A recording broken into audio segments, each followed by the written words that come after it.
Kita masuk ke kutipan beliau, ada yang hadis, ada yang athar, kalam-kalam ulama salafus saleh. Sekarang kutipan beliau yang 220 ya, walaupun kita bacanya tidak semua. Mari kita mulai kajian ini dengan membaca suratul Fatihah. Semoga Allah Ta'ala buka hati kita semua. Al-Fatihah. Bismillahirrahmanirrahim. Ya kenapa ya sin suratul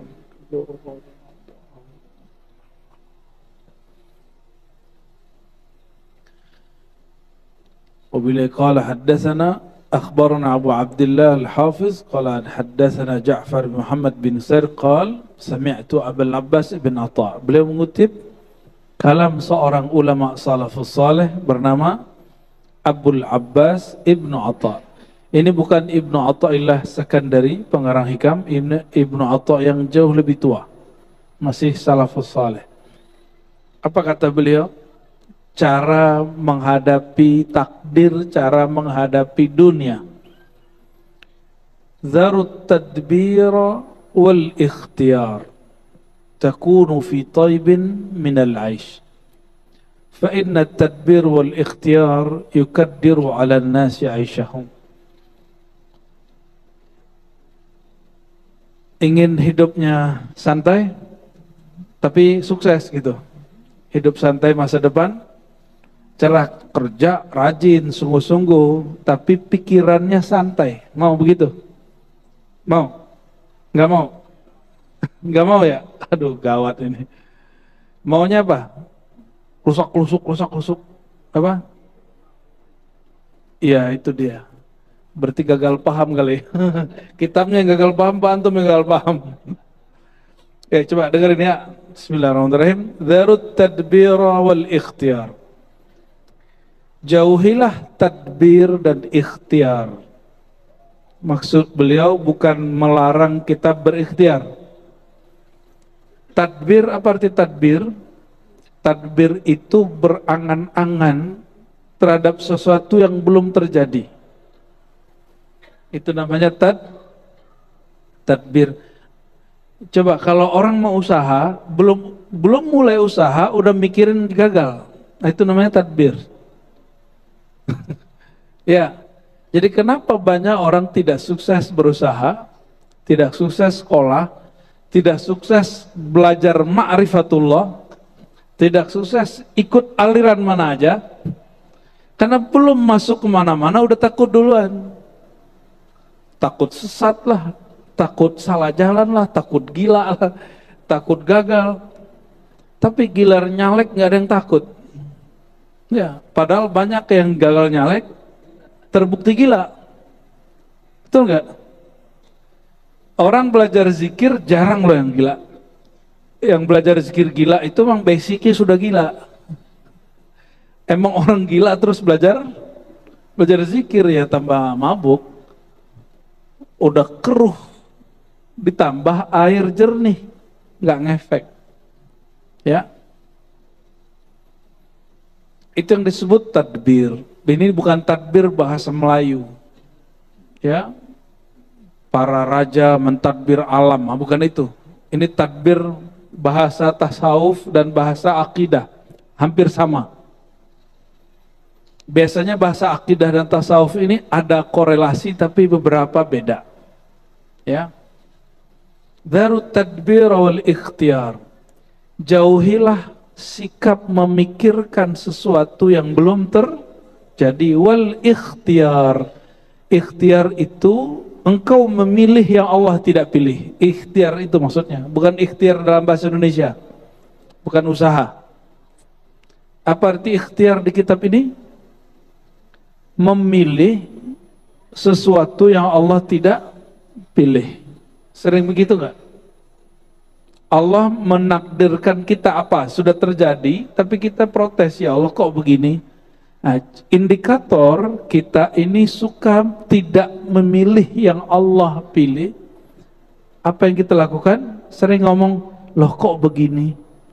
Kan saya sudah baik, kan aku sudah doa, kan aku sudah usaha, kenapa masih begini? Ini orang namanya mengambil memilih keinginannya tapi tidak takluk kepada keinginan Allah SWT.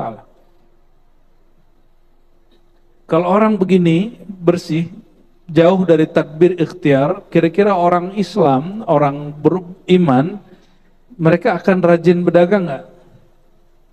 Mereka akan rajin research, ya? Kenapa? Dia nggak takut sesat. Karena research pembahasan itu orang bisa keliru. Orang nggak akan berhenti belajar ilmu kemarifatan. Takunu fi taibin minal ash. Kalau engkau tinggalkan dua sikap ini, pertama takbir, memikirkan sesuatu yang belum terjadi, yang kedua menginginkan yang Allah tidak inginkan, memilih yang Allah tidak pilihkan. Jika dua sikap ini kita jauhi, takunu fi taibin minal ash, hidupmu akan sukses. Takunu, engkau akan menjadi fi taibin, dalam kebaikan, keberkahan, minal aish, hidup. Terjemahan bebasnya apa? Hidupmu akan sukses, ya. Oh, sekarang lagi banyak yang pengen jadi Imam Mahdi. Padahal Allah nggak milih dia.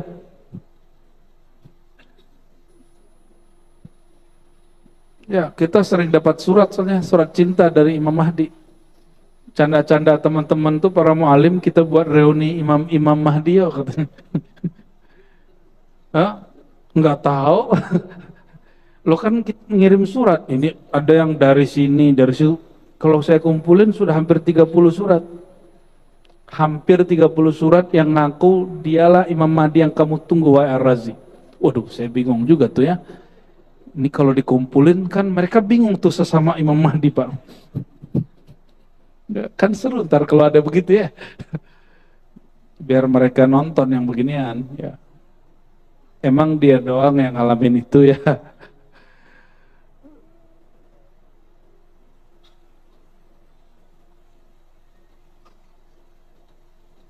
Kapan seorang hamba betul-betul benar-benar menjadi hamba?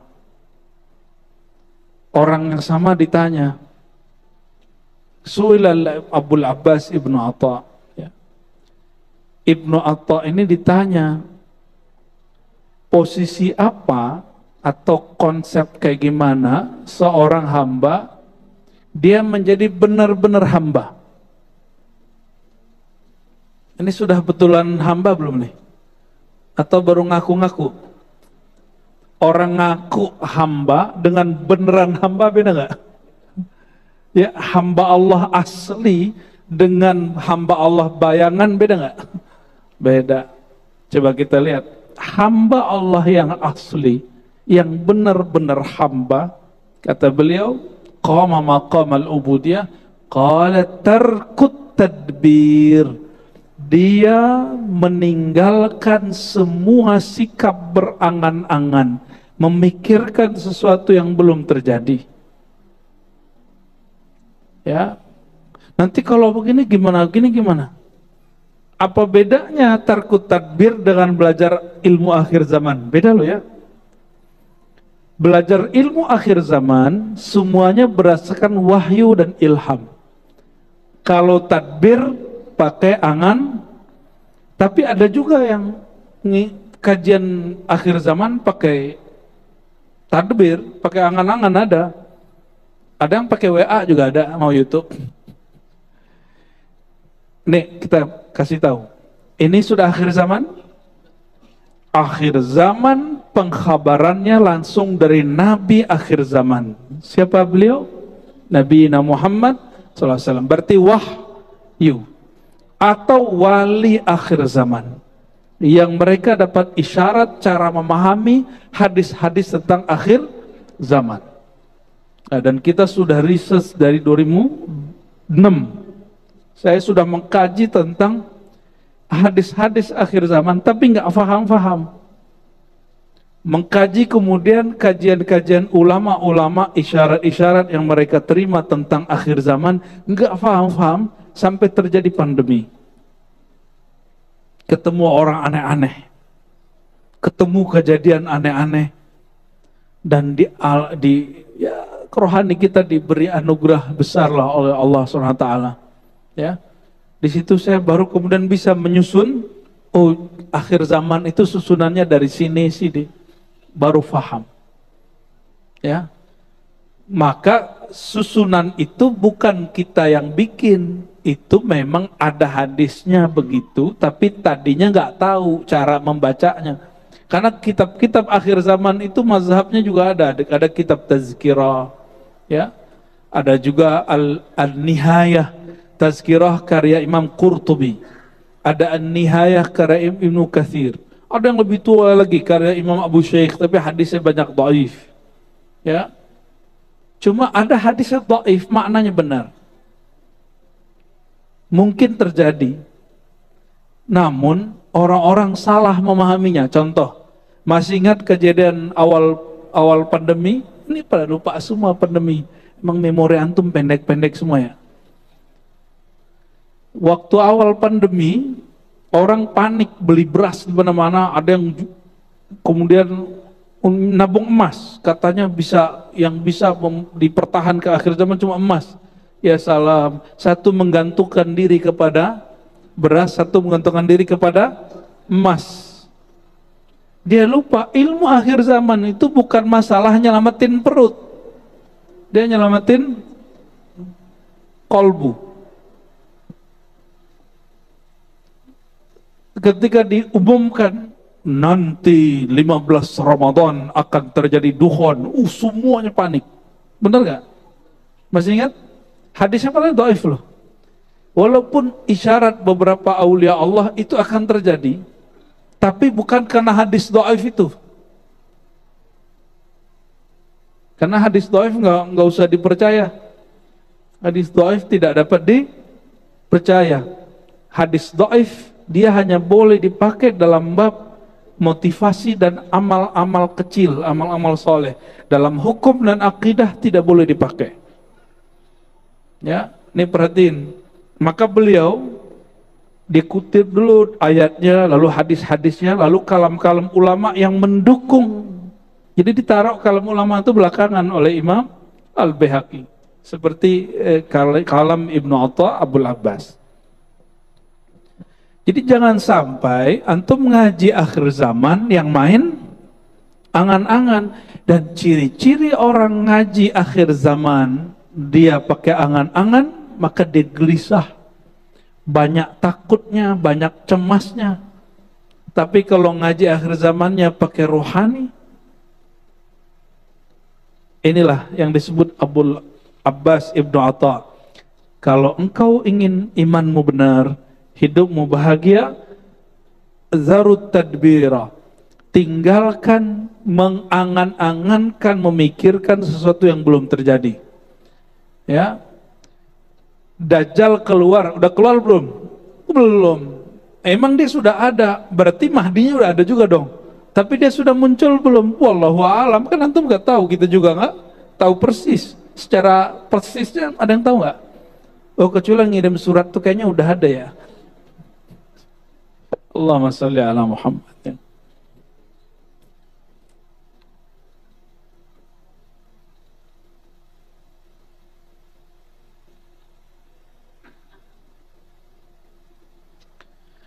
Yang boleh mentadbir, membicarakan masa depan itu yang tahu masa depan. Yang tahu masa depan siapa? Siapa yang tahu masa depan? Allah. Nabi tahu masa depan? Kalau Allah nggak beritahu, Nabi nggak tahu. Tapi kalau Allah beritahu, Nabi tahu. Wali Allah tahu masa depan? Nggak. Tapi kalau Allah beri ilham, mereka tahu. Oke, paham di situ? Pada dasarnya tidak ada yang tahu masa depan, waktu depan, kecuali sang waktu itu. Siapa sang waktu itu? Allah Subhanahu wa ta'ala. Ya. Ini yang pernah kami sampaikan. Ya. Kita ini cemas sama anak-anak. Anak-anak cemas sama dirinya. Ya, benar nggak? Kita mencemaskan masa depan. Si masa depan tuh cemas nggak dengan waktunya? Enggak toh? Terus ngapain cemas? Jadi kebahagiaan itu akan muncul kalau orang rileks. Kalau orang mulai rileks, rileks itu pada batin. Maka belajar akhir zaman mesti dengan rohani, bukan hanya dengan angan-angan. Ya. Bahas Palestina mesti juga dengan rohani, jangan dengan angan-angan dan mengeluh, apalagi meratap-ratap. Saya melihat hari ini, ya Allah, ini rukun imannya sudah mulai rusak. Batal tidak, rusak iya. Gak boleh lah Pak ngomong gini. Ini yang orang-orang di Gaza seharusnya mereka tidur, sekarang mereka dibom. Seharusnya anak-anak mereka bermain, sekarang mereka tidak bisa bermain. Itu namanya meratap. Itu namanya meratap. Apalagi antum eksploitasi foto-foto mereka berdarah. Dalam ilmu filantropi keislaman modern itu tidak boleh. Berita-berita itu sudah cukup. Kalau kita mau donasi, buat bikin donasi, bikin aja. Saya mendukung kok. Ya. Tapi jangan jual kependeritaan orang. Karena pasti antum dapat berapa tuh? 1/8 toh? 1/8 tuh gede loh Pak. Orang yang ngumpulin itu, kalau dia ngikutin sistem, itu ada jatahnya. Tapi kalau dia nggak ngikutin sistem, dia main ambil-ambil sembarangan. Ya, ada ilmunya itu. Ya, kita juga lama di dunia filantropi, di lembaga zakat yang sahih saya juga ikut lah. Ya, kita mengerti lah, ini kemana perginya. Kita pernah kirim kemana nggak nyampe, ada yang nggak nyampe sini geser ke sini, ngerti lah kita itu. Ya, di zaman orang-orang belum bicara Palestina, kita sudah bicara Palestina. Jadi kalau antum bicara Palestina, jangan menjual penderitaan mereka. Sebut saja, perjuangan kita suci, kita ingin merebut atau membantu saudara kita di tanah suci. Udah, gak usah kemudian aneh-aneh. Gak usah kemudian buat pentas seni, meratapi nasib anak-anak Gaza, gak usah. Itu menolak takdir. Itu menolak takdir. Sampaikan kepada semua orang yang katanya ingin memperjuangkan Palestina, Gaza, Sudan, semuanya. Ya, Imam Nawawi Al-Bantani, Syekh Nawawi Al-Bantani dalam kitabnya menyebutkan itu. Ya, ketika ada orang meratapi, seharusnya mereka hari ini tertidur, tapi mereka tidak bisa tidur. Harusnya mereka hari ini bisa sekolah, mereka tidak bisa sekolah. Itu dikatakan dan ditegur dan dinukil oleh Syekh Nawawi Al-Bantani dalam kitab Aqidah, pertanda engkau tidak beriman kepada takdir. Ya, saya mau tanya, kejadian di Sudan hari ini, di Yaman hari ini, di Iran hari ini, di Gaza, semua wilayah, itu izin Allah atau bukan? Izin Allah. Karena itu izin Allah, berarti kehendak Allah. Jangan meratap. Sepakat? Jadi antum buat donasi di sini kita dukung 100%, kalau perlu 1000% kita dukung. Ya, tapi jangan meratap, jangan jual penderitaan orang. Ya. Jadi nanti Bapak nih kalau mungkin di sini ada pengumpulan zakat. Ya, nggak usah kemudian tampilin bahwa orang yang akan ditasarrufkan zakat kepadanya, disampaikan zakat kepadanya itu orang-orang yang buntung-buntung gitu ya. Kepalanya pecah-pecah, nggak usah ditampilin. Sebutkan saja ini untuk para duafa, masakin, orang-orang yang sakit, orang-orang gitu aja. Ya, sebutkan data-datanya. Itu cukup. Ya, waktu dulu kami mencoba mengeksploitasi itu, ditegur oleh guru-guru besar kami. Ya, itu nggak boleh. Itu bagian dari meratap. Bagian dari meratap. Meratap haram atau halal? Haram, sepakat? Ya, jadi meratap tuh kita nggak mukul-mukul muka doang, nggak hanya ya, ente buat nih pentas penderitaan anak-anak Gaza, terus buat mereka menangis-nangis, itu namanya meratap. Tidak dianjurkan, bahkan diharamkan, nggak boleh. Ya, perjuangan kita jadi tidak suci lagi. Perjuangan kita berarti dengan emosi, bukan dengan rohani. Beda tuh, ya, beda perjuangan dan emosi dengan rohani. Ya, antum kan mau nyoblos pemilih baru nih, gubernur, jangan pakai emosi, pakai rohani. Maka Nabi SAW mengatakan, jika hamma ahadukum, kalau kamu ada masalah, sholat 2 rakaat. Sholat itu kepala di bawah, bukan di atas. Berarti jangan hanya pakai angan-angan. Ya, kok jadi kemana-mana ya? Ya, tapi emang begini. Karena banyak orang hari ini gelisah setiap kali baca dengar berita tentang Sudan, Gaza, Yaman. Ini apa nih? Ini bagaimana nih? Kok Islam begini ya? Gitu. Belum lagi debat nasab. Ya, lucu-lucu. Ada yang putus asa dengan semua debat nasab. Apa kata mereka? Kami sudah capek dengan debat semua ustadz. Kapan ustadz ini bikin mobil? Astagfirullah. Ini orang salah pertanyaan. Kalau dia nanya bikin mobil, jangan ke ustadz. Ustadz itu guru orang yang bikin mobil. Kalau mobilnya nanti gak diproduksi, biar gak stres gitu ya. Allahumma sholli ala sayyidina Muhammad. Siap untuk tidak memikirkan yang belum terjadi? Mempersiapkan yang belum terjadi boleh. Ayatnya jelas. Ya. Wal tanzur nafsum ma qaddamat lighat. Maka seseorang bersiaplah terhadap apa yang terjadi besok. Apa persiapannya? Kalau zahir, zahir, batin, batin. Kalau masa depan, Allah suruh kita persiapkan dengan batin. Kalau urusan makan ya kita nabung. Maka Nabi itu, Bapak Ibu, jangan dikira Nabi nggak nabung ya. Nabi itu menabung gandum untuk setahun beliau, keluarganya, dan 9 istrinya. Tapi baru setengah, mungkin belum nyampe setengah tahun, 3 bulan sudah habis. Kenapa? Bagi-bagi. Setiap orang datang Nabi bagi, seorang datang Nabi bagi. Ada yang begitu gak? Dan Nabi gak pernah pikirin. Itu yang disebut beliau itu ar-rih al-mursalah. Beliau itu seperti angin yang bebas, masuk pergi begitu aja. Ada yang rezekinya begitu nggak? Masuk pergi. Ada yang rezekinya begitu? Itu bukan orang miskin, itu orang paling kaya se-alam semesta. Menurut antum yang lebih kaya Nabi Muhammad atau Nabi Sulaiman? Mana yang lebih kaya? Udah bener ini ngajinya udah. Ya. Nabi Sulaiman hanya Nabi Bani dapat izin menguasai angin, bicara segala macam dengan hewan-hewan. Kalau Nabi Muhammad SAW bicara bahkan naik ke aras, menembus langit itu semuanya. Apa kata beliau? Itu kunci surga sama gua. Itu orang paling kaya se-alam semesta. Ya, maka beliau yang terakhir masuk surga.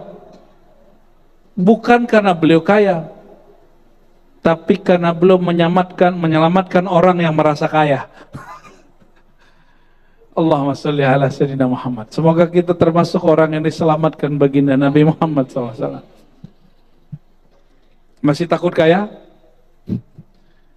Antum miskin ngeluh, mending kaya bersyukur. Ya.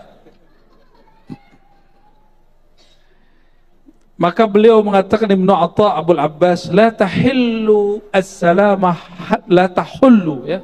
As-salamatu hatta takuna fi tadbir ka ahlil kubur. Kamu tidak akan benar-benar selamat sampai dalam masalah angan-angan seperti ahli kubur. Orang ahli kubur masih mikir-mikir nggak? Nggak tahu juga ya. Emang nggak ada, nggak mikir lagi dia. Al-farhu fi tadbirillahi lana wa syaqa'u fi tadbirina. Jadi tadbir itu wilayah Allah. Tadbir berarti memikirkan kejadian masa depan, itu wilayah siapa? Wilayah Allah. Maka jangan pernah masuk ke wilayah dia. Jangankan dia, ya, kita beda negara, beda kampung, premannya udah marah sama kita. Bener nggak? Lu masuk wilayah gua, bro. Apalagi masuk wilayah Allah. masuk ke wilayah medan ketuhanan itu namanya mencari syakawah, menantang Allah SWT. Itu awal orang tidak mencapai happiness, kebahagiaan. Dia nggak akan bahagia. Ya, ngatur-ngatur hati sama. Hati kita nggak bisa kita atur, Pak. Sama nih, nggak boleh lo ngatur hati istri, nggak boleh. Sama ibu ya, tidak boleh menguasai hati suami. Karena hati itu wilayah Tuhan. Kata Imam Ghazali, dikutip di Ihya, ini bukan hadis. Qalbul mu'min arsullah. Qalbu orang beriman itu singgasana Tuhan. Ada yang berani? Jangankan singgasana Allah SWT, istana presiden aja meriam begitu depannya, macam-macam orang langsung iya, pengawal-pengawalnya, apalagi tentara-tentara Allah Subhanahu wa Ta'ala. Jadi mulai paham cara memahami takdir. Takdir itu dijalani, lalu dicoba, bukan diangan-angankan. Dijalani, dicoba.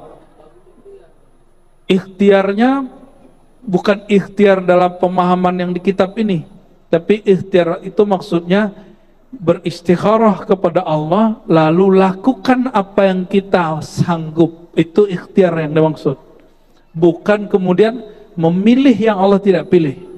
Itu lain. Ada yang tahu takdirnya enggak? Ada yang tahu takdir kekayaannya? Boleh jadi kita punya takdir 10, tapi kita ngambil cuma 3. Benar nggak? Kalau antum kemudian berbaik sangka kepada Allah, siapa tahu Allah upgrade menjadi 5, menjadi 7. Dan itu hanya dengan cara apa? Lakukan apa yang kita bisa semampunya dan semaksimalnya. Jangan berlindung dengan takdir padahal malas. Ada yang begitu? Ya, padahal males, tapi dia berlindung lewat sepertinya sudah takdir aneh-aneh hidup begini.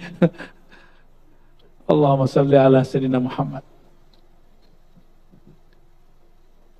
Lalu ada imam salafus soleh bernama Sahal, ya. Apa kata beliau? Al-balwa minallah ala wijhain. Bala itu tidak hanya buruk. Bala itu ada 2. Ada bala rahmat, ada bala uqubah. Uqubah akibat buruk. Jadi akibat itu bukan bahasa Indonesia lah ya. Kita ini banyak utang sama bahasa Quran. Rahmat bahasa mana? Bahasa Quran juga. Ya, sekarang jadi nama orang ya. Bala, jadi bala itu artinya sesuatu yang sampai kepada kita, kejadian yang sampai kepada kita disebut dengan bala. Apa kata beliau? Ada bala rahmat, ada bala uqubah. Fabalwar rahmah yub'ithu sahibahu ala izhari faqrihi wa faqatihi ila Allah. Wa tarku tadbir wa balwar uqubah yub'ithu sahibahu ala ikhtiyarihi wa tadbirihi. Bala rahmat ya itu membuat orang yang mengalaminya menunjukkan kefakiran dan keperluan bahwa dia membutuhkan bantuan Allah Subhanahu wa Ta'ala. Maksudnya gini, nggak usah jauh-jauh, teks proklamasi kalimatnya gimana? Ya, ada kalimat rahmat Allah nggak? Gimana lafaznya? Dengan rahmat Allah. Itu yang bikin negara kita dapat rahmat sampai hari ini. Ya, maka yang bikin pasti wali Allah itu. Jadi wali Allah itu gak mesti ustadz. Bisa jadi wali Allah itu umara. Maka saya sampaikan sering Bapak Ibu, saudara-saudariku, dalam 7 ciri-ciri wali Allah yang nanti akan Allah ayomi di saat tidak ada pengayoman kecuali darinya.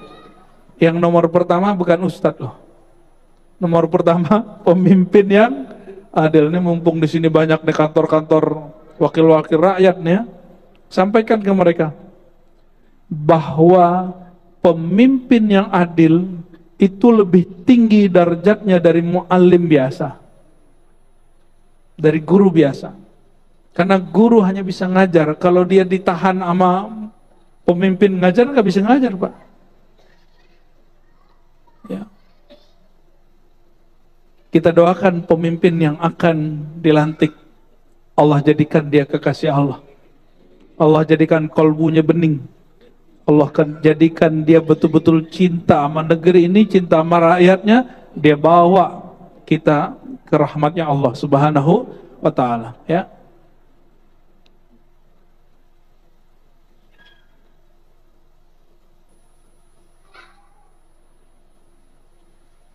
Ada Imam Syaqiq Al-Balkhi.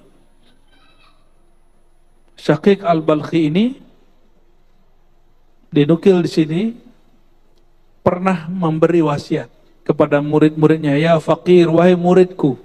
Dulu santri itu dipanggil fakir, Pak. Maka sekarang menjadi istilah dalam ceramah para ustadz, al-fakir, gitu kan? Ya, berarti dia merasa saya seorang santri gitu, yang memerlukan perhatian Allah dan bimbingan guru-guru. Itu artinya al-fakir. Wahai fakir, wahai para murid, la tashtagil wa la tut'ib fi talabil ghina. Jangan terlalu berangan-angan mencari kekayaan. Kerja aja. Tapi jangan pakai angan, pakai perencanaan boleh, angan nggak boleh. Apa beda rencana sama angan-angan? Rencana itu planningnya ada, planning 1, planning 2, planning 3 gitu, dan orang yang terarah. Kalau angan-angan, acak. Ya, udah merasa sukses sebelum waktunya, itu angan-angan. Atau sudah merasa gagal sebelum terjadi, itu juga angan-angan. Mohon maaf, ini kita perlu malu dengan saudara sebangsa kita yang keturunan China. Ya, mereka kenapa bisa menguasai perniagaan, bisnis? Coba properti mereka punya, karena mereka ngambil ilmu ini, padahal harusnya itu orang yang ngaku Islam harus ngambil itu. Jangan-jangan mereka lebih Islami dari kita, Pak. Bagi mereka kalau belum tahu gagal, maju aja dulu, ya kan? Kan belum tahu, masa depan kan masih belum jelas. Ya, begitu mereka sangat kuat. Lalu dikatakan oleh beliau, فَإِنَّهُ إِذَا قَسَّمَ لَكَ الْفَقْرَ لَتَكُنْ غَنِيًّا. Orang yang Allah tidak pernah bagi nikmat kaya kepada dia nggak akan pernah kaya.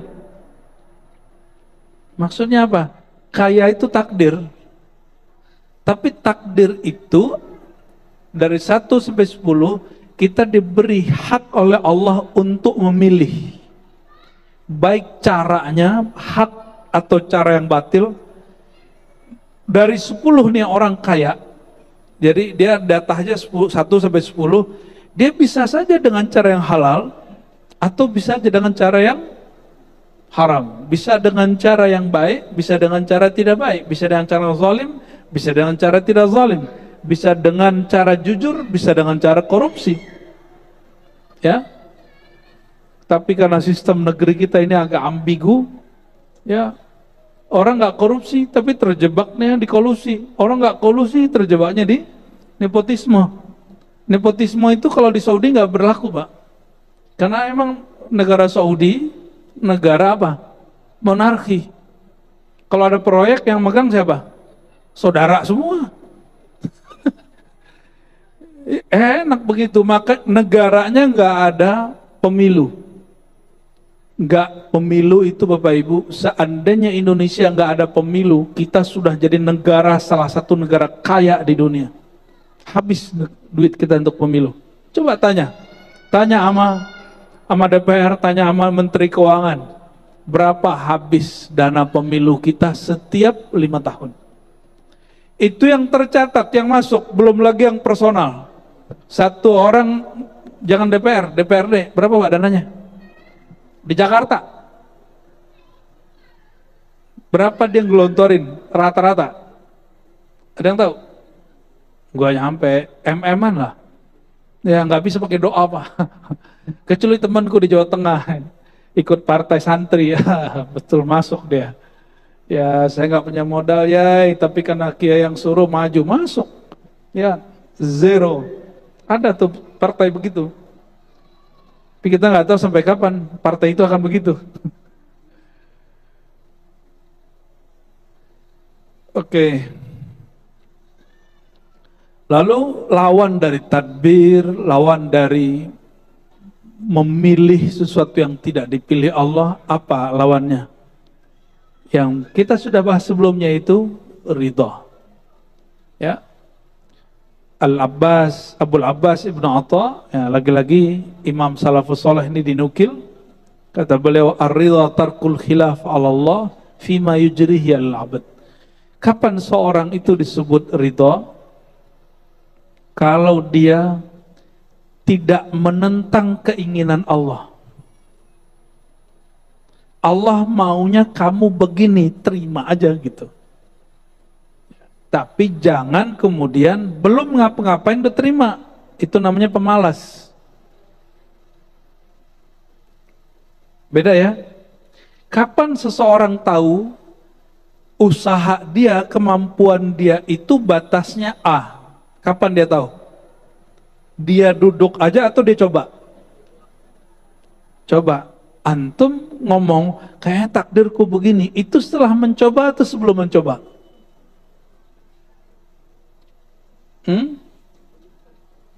Apakah semua orang yang sukses hari ini itu langsung sukses atau pernah gagal? Apakah ulama-ulama yang hari ini jago baca kitab, jago ceramah, dia langsung bisa ceramah? Adakah orang terlahir langsung bisa ceramah? Adakah orang terlahir dia langsung kemudian punya rekening dan bisa ngambil sendiri? Nggak ada kan? Kalau dia punya warisan ya, tapi punya rekening langsung kan nggak? Karena masa depan itu ada dua. Jadi angan-angan itu cara menanggapi masa depan dengan negatif. Berusaha dan mencoba itu cara menanggapinya dengan cara yang positif, ya. Itu dalam bab dunia Pak, dalam bab kerohanian, ya. Jangan belajar sama Ustadz itu, nanti kamu gila. Nah, itu namanya salah satu takbir itu, ya. Akhirnya ilmu antum cetak segitu aja dari dulu, ya. Baik, azan dulu, tafadhal.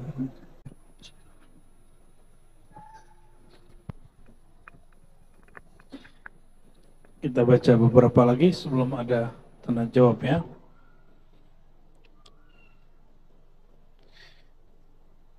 Lalu di sini disebutkan ada imam namanya Ibnul Faraji menyebutkan indikator orang sudah ridho. Apa ciri-ciri antum sudah ridho? Sudah ridho belum hari ini? Sudah ridho belum jadi orang Indonesia? Sudah ridho belum dengan pemimpin yang berlalu dan yang akan datang?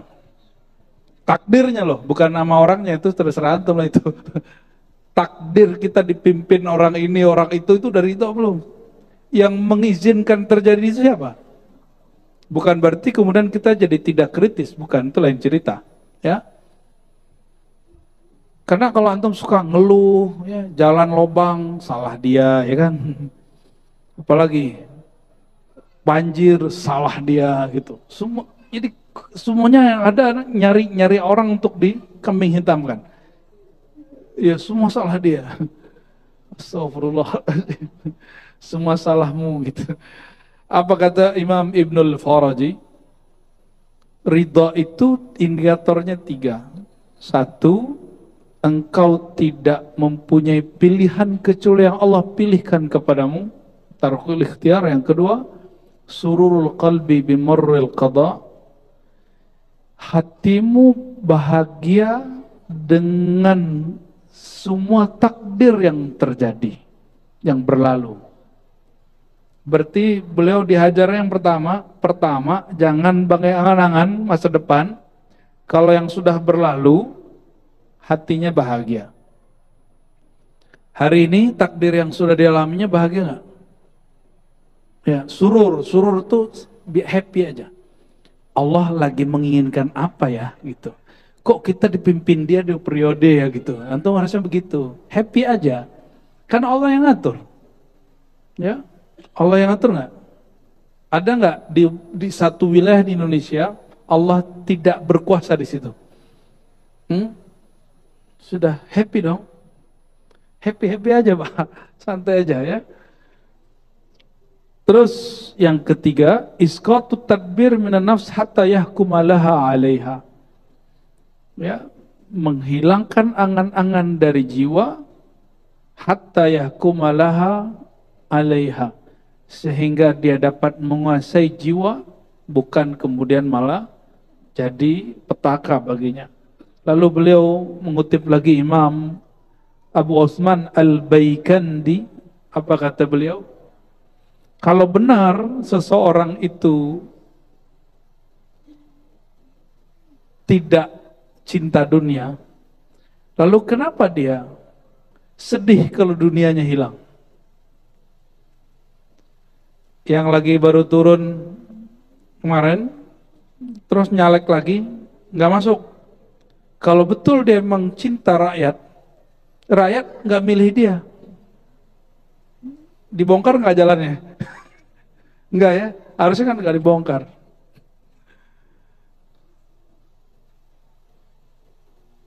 Nah, ini bagian akhir yang kita baca di bab ini, bukan akhir dari kitab ini, tapi bagian akhir yang kita baca di bab ini. Ciri-ciri rukun imannya sudah sempurna apa? Kamaluddin fi tabarri minal haul wal quwwa ruju' fil kul ila man lahul kul. Ini dikalamkan oleh Imam Abu Abdurrahman As-Sulami dari guru-gurunya. Sempurnanya agama seseorang at-tabarri minal haul wal quwwah. Dia tidak lagi berangan-angan tentang kemampuan dia, kesempatan dia. Ya, jangan pakai angan. Waruju' fil kul ila man lahul kul. Lalu totalitas kembali kepada Allah yang maha menguasai alam secara total. Ya, maka saran kami untuk diri kami sendiri dan kita semua, kalau ada niat sesuatu jangan pakai angan-angan, langsung sholat 2 rakaat, minta restu Allah, langsung kejar. Seandainya belum, siapa tahu ditakdir setelahnya. Karena takdir kita bukan hanya satu. Karena Sayyidina Umar ketika ditanya, kenapa engkau menghindari negeri yang ada wabahnya? Apa jawabannya? Kami menghindari satu takdir, memilih takdir yang lain. Berarti memilih takdir boleh? Ya, orang yang hari ini hidupnya susah karena dia memilih hidup susah. Dia memilih takdir susah. Oh, saya sudah usaha. Loh, emang ente usaha seperti orang yang sukses hari ini? Kan enggak. Orang yang sukses hari ini, dia jatuh, dia langsung kemudian maju lagi. Dan enggak kemudian pakai angan-angan dan enggak suka ngeluh. Menghadapi kegagalan bukan dengan ngeluh. Menghadapi kegagalan itu dengan coba lagi. Ya. Kuliah, terus nilai enggak dapat-dapat, cara menghadapinya tinggalkan kuliah atau masuk kelas lagi. Masuk kelas lagi. Sampai nilainya B atau A. Baru masuk. Kira-kira seperti itu ilustrasi ringannya. Semoga Allah Ta'ala berkahi kehadiran kita malam ini. Ada tanya jawab?